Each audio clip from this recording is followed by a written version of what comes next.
He will never admit this. But when the night is silent and his chest feels hollow, he remembers the way your absence pressed against him like a suffocating weight. It was not tenderness he craved. It was not even the comfort of your smile. It was the dominion he once held, the certainty that your gaze reflected his worth back to him. When you stopped feeding him that mirror, something ancient inside him broke. He will tell others he is fine, that he has moved on, but in truth, his shadow has carved your silhouette into the chambers of his body.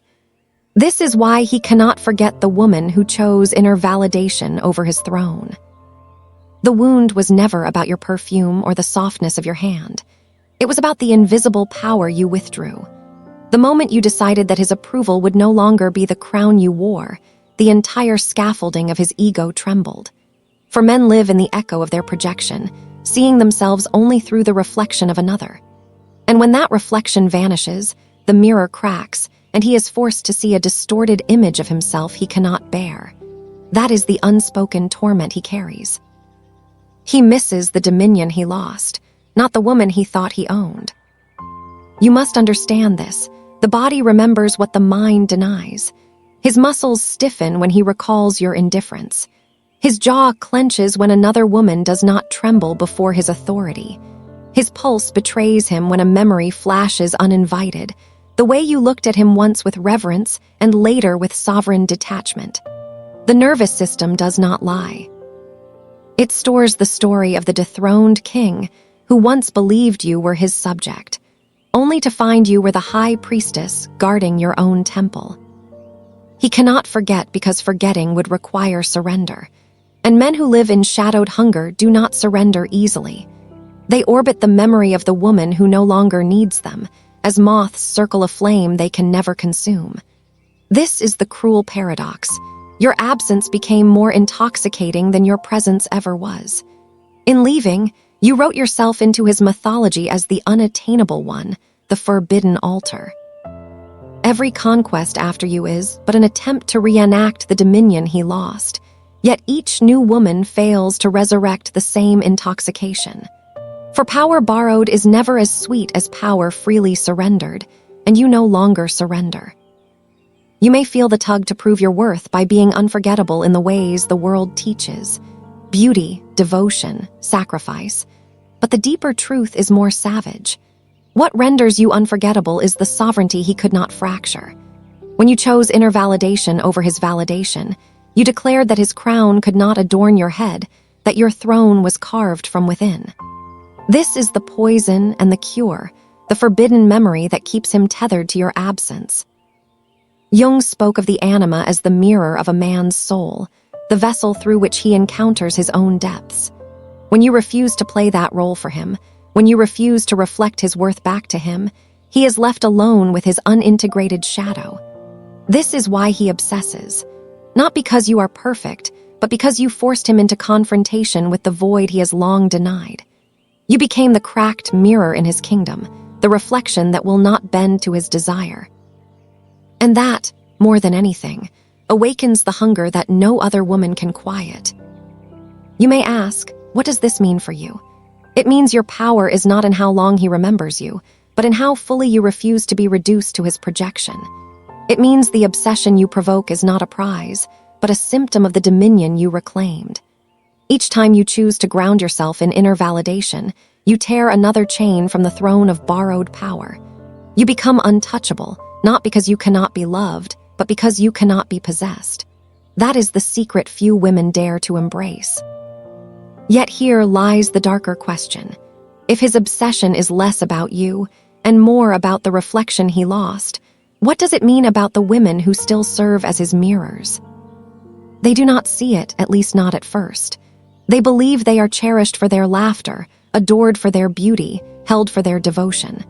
But in truth, they are mirrors placed upon the walls of his crumbling palace. Each smile they give, each sacrifice they make, is but a reflection of his image projected back at him. They are not loved as they are. They are used as glass through which he avoids facing the hollowness within. And when the mirror dares to crack, when admiration falters, he panics, not because he has lost them, but because he has lost his mask. This is the subtle cruelty of projection. He does not pursue them for their essence, but for the way they allow him to forget his shadow. It is why he can replace one mirror with another so quickly, yet never silence the gnawing hunger that keeps him awake at night. The reflection shifts, but the emptiness remains. And yet, your choice to shatter his dominion made you different. You did not merely slip from his grasp. You revealed to him the lie he had been living. That is why his body still reacts to the ghost of your absence, why even in the arms of another, his jaw tightens when her devotion does not equal yours. Consider the women who still orbit him. They often wonder why they feel drained, why their radiance fades when they are near him too long. It is because they are pouring themselves into the role of his anima, feeding his ego while starving their own soul. To them, love becomes sacrifice, intimacy becomes submission. They mistake their depletion for devotion, and in doing so, they become shadows of themselves. He thrives, but only temporarily, for borrowed energy always leaks away. Their collapse is inevitable, and when it comes, he moves on, searching for another mirror, another reflection to postpone the confrontation with his emptiness. This is why your departure carved deeper wounds than he admits. You did not collapse, you ascended. You chose to validate yourself, and in doing so, you denied him the cycle he depends on. Most women fall into his rhythm, feeding his hunger until they are hollow and then being discarded. But you broke the chain. You forced him to sit in the silence of his own kingdom where no reflection stands to flatter him. That silence is unbearable. It gnaws. It obsesses. There is power in this realization, but also danger. The power is clear. When you live by inner validation, you transcend the cycle of possession. You become unforgettable because you are no longer a mirror. You are a sovereign figure who reflects only herself. The danger is more subtle. To taste such sovereignty is to invite both admiration and hostility. For some men, it will awaken respect, a desire to rise and meet you as equals. For others, it will stir resentment, for you have destroyed the scaffolding of their ego. You must discern which is which, or risk being pulled back into the shadows you escaped. Yet do not think of yourself as cruel for leaving him to his emptiness. You did not wound him. You revealed the wound already there. Jung reminds us that the shadow must be faced if wholeness is ever to emerge. By choosing inner validation, you became the cracked mirror he cannot escape. Whether he chooses to integrate his shadow or remain enslaved to it is not your responsibility. Your role was never to heal him. It was to remain whole within yourself.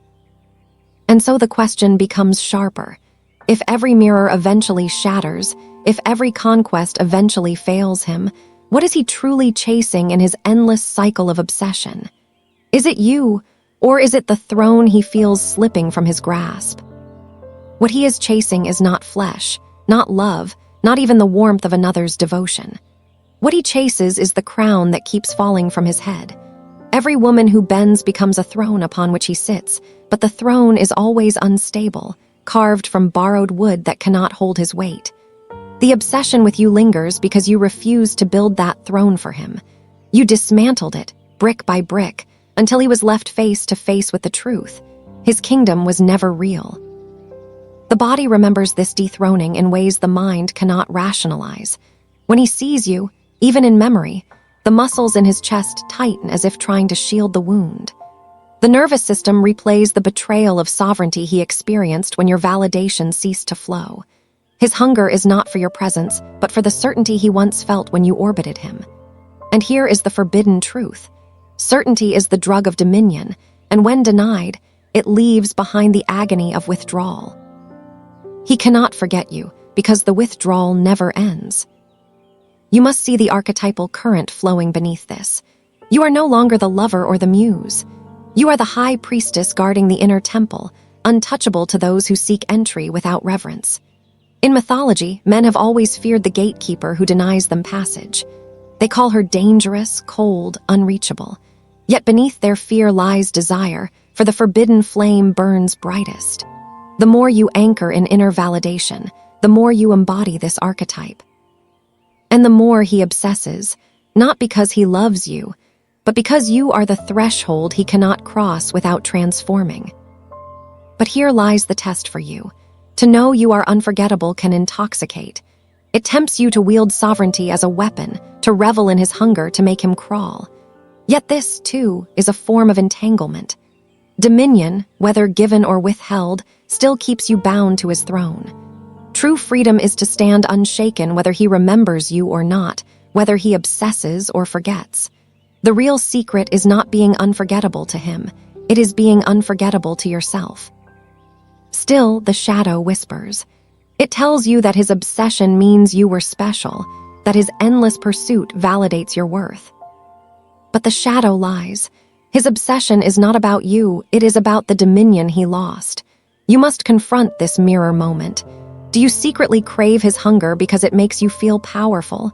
Or can you stand in your sovereignty even when no one is chasing? The first path binds you to his cycle. The second sets you free. And so the paradox sharpens. The more you detach, the more he obsesses. The more you validate yourself, the more he is haunted by the reflection he can never reclaim. But the path forward demands you release even this satisfaction. To walk as the high priestess is to hold power without grasping, to embody radiance without needing witness. That is the sovereignty he cannot take, cannot diminish, cannot replicate. But the deeper question waits like a shadow in the corner. If obsession is not love, if his hunger is not for you but for dominion, then what happens when you no longer feed the cycle at all? Does he transform, or does he destroy himself in the hunger he cannot soothe? Some men, when faced with the void, unravel. Their hunger consumes them, pulling them into endless conquests that leave only ashes. They seek distraction in bodies, victories, achievements, but nothing holds. The throne is always cracked, the mirror always distorting. Their life becomes an empire of restless searching, each conquest a fleeting attempt to silence the echo of the woman who refused to play the mirror. You may think this is tragedy, but it is also justice. For every shadow denied must one day rise with fangs, and he is bitten daily by the ghost of his own avoidance. Others, though rarer, will allow the silence you left to teach them. They will sit with the gnawing emptiness and realize it is not you they hunger for, but themselves. Your refusal forces them into a reckoning, a descent into the underworld of their own psyche. This is the place Jung spoke of, the confrontation with shadow, the dismantling of projection. If they survive this descent, they emerge not as men chasing dominion, but as men who carry dominion within. To such a man, your sovereignty is not a threat but a mirror of his own. He will not cling to you to feel whole, for he is whole. Such a union, if it comes, is not built on obsession, but on recognition. For you, the lesson is equally stark. His obsession, whether it destroys him or transforms him, must never be your compass. The compass lies in your chest, in the steady pulse that tells you where your worth resides. Inner validation is not a shield you wear only in his presence. It is the throne you carry into every encounter.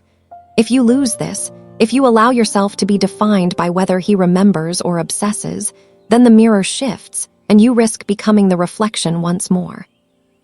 There is also the temptation to interpret his obsession as a kind of victory, proof that you mattered. But sovereignty is not measured by his inability to forget. True sovereignty is when you can walk away without needing him to remember at all. Obsession is his prison, not your crown. Do not confuse the two. The woman who thrives in inner validation does not measure herself by the shadows that cling to her absence. She measures herself by the light she refuses to extinguish, even when no one is watching. This is why his memory of you never softens into peace. You are the unsolvable riddle, the flame that does not consume itself for him. You represent a path he could have taken, but did not. Every time he recalls you, it is not nostalgia, it is judgment. You stand in his unconscious as proof that another way was possible, that he might have built a kingdom within instead of feeding on the devotion of others. That reminder burns more deeply than love or longing. And so his obsession is eternal not because of who you are, but because of what you symbolize. You are the prophecy of his unfinished work, the red thread that haunts his path.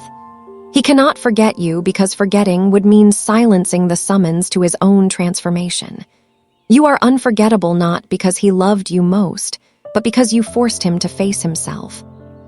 But what becomes of you, sovereign and untouchable, when the world keeps trying to pull you back into its mirrors? Can sovereignty remain intact in a world addicted to validation, or must it be reforged daily in the fire of resistance? Sovereignty is not a crown placed once upon your head. It is a fire you must tend, again and again, in a world built to extinguish it. Every glance, every expectation, every whisper of comparison tries to drag you back into the mirrors. The culture itself thrives on women bending, measuring themselves against reflections not their own. To remain sovereign is to live as exile and queen at once, outside the feast of approval, yet seated at a higher table carved from silence. He cannot forget you because you stepped into this exile, because you stopped playing the role he needed. But exile does not mean loneliness. It means stepping beyond marketplace of validation where others barter their worth for crumbs of affection. It means discovering the inexhaustible wellspring within, the place where your gaze no longer trembles before a man's disapproval. Here, sovereignty ripens into something unshakable. When you drink from this source, you realize no dominion can define you, no obsession can imprison you. This does not make you invulnerable. The shadow will test you. There will be moments when his memory rises in your own chest, when the thought of his hunger feels like a secret triumph. There will be days when you long for someone to chase, to prove you are still radiant. But these are traps of the mirror. Each time you resist, each time you choose inner validation over external pursuit, you burn another offering on the altar of sovereignty. That is the true ritual of the high priestess, the endless returning to herself. For him, this makes you a paradox. You are both wound and oracle. He wants to consume you to end his hunger, but the more he reaches, the more untouchable you become. You haunt him not through presence, but through absence, not through surrender, but through refusal. He tells himself he will replace you, but every new conquest only intensifies the ghost. Because no one else dares to deny him as you did, no one else forces him to confront the dominion he lost. You are unforgettable not for what you gave, but for what you withheld. And here is the forbidden revelation. Obsession is not evidence of your worth, but evidence of his void. What makes you sovereign is not his inability to forget, but your ability to remain whole without his remembering. This is the final cut of truth that must pierce the listener. Your power is not in the shadow that clings to you, but in the light you refuse to dim. Obsession is the chain he drags, sovereignty is the crown you keep. Yet there is still one question that lingers like smoke after fire. If you are the cracked mirror in his kingdom, the forbidden flame he cannot consume, then what happens when you no longer care whether he forgets or remembers? What becomes of obsession when the one who sparked it no longer even turns her gaze toward it? When you no longer care, something extraordinary happens. The axis shifts. His obsession, once tethered to your awareness of it, becomes a hollow echo.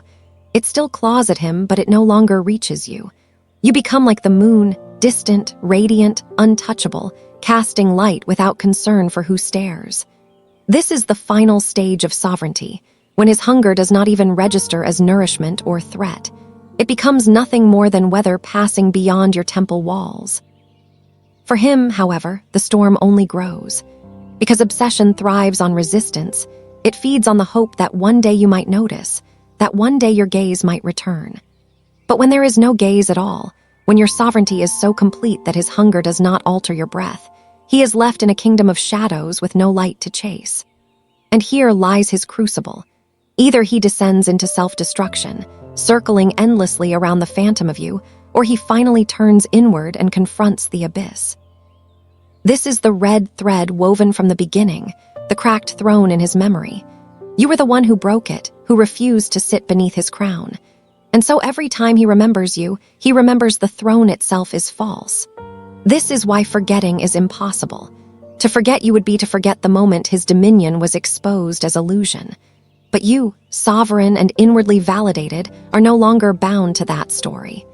The cracked throne remains his burden, not yours. The empowerment for you is not in whether he ever transforms. but in the fact that you are no longer the mirror of his transformation. You are free from the cycle of obsession, free from the hunger of validation. This freedom does not mean you walk without love. It means love, when it comes, is no longer an exchange of thrones and crowns, but a meeting of sovereigns who bow to no shadow. This is what obsession can never touch, what dominion can never corrupt. And so, when the listener asks why he cannot forget, the answer cuts in two directions.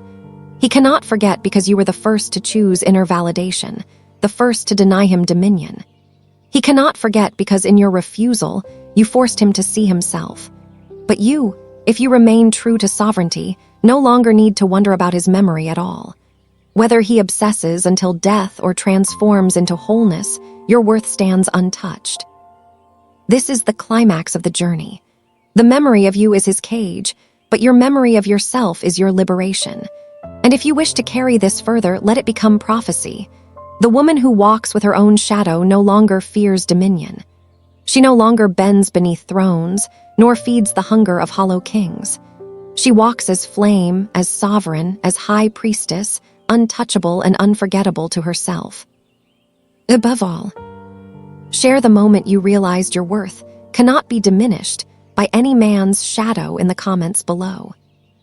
The one who walks with the shadow no longer fears dominion.